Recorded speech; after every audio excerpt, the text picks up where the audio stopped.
On a quiet ranch lived Elara Bloom, who sold potato fries from her tiny food truck.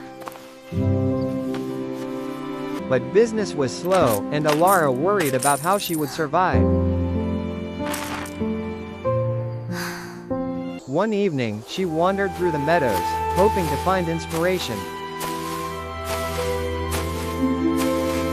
High on a mulberry tree, she discovered a beautiful honeycomb filled with golden honey.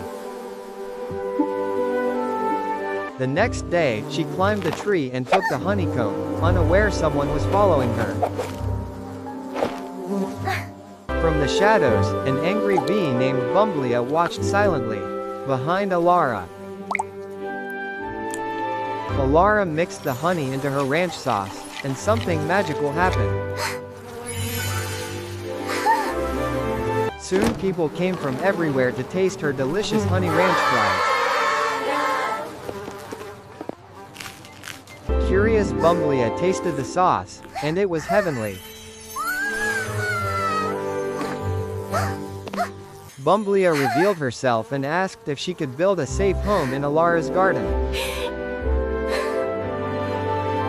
And together, Elara and Bumblea made the sweetest success, friendship and golden honey sauce.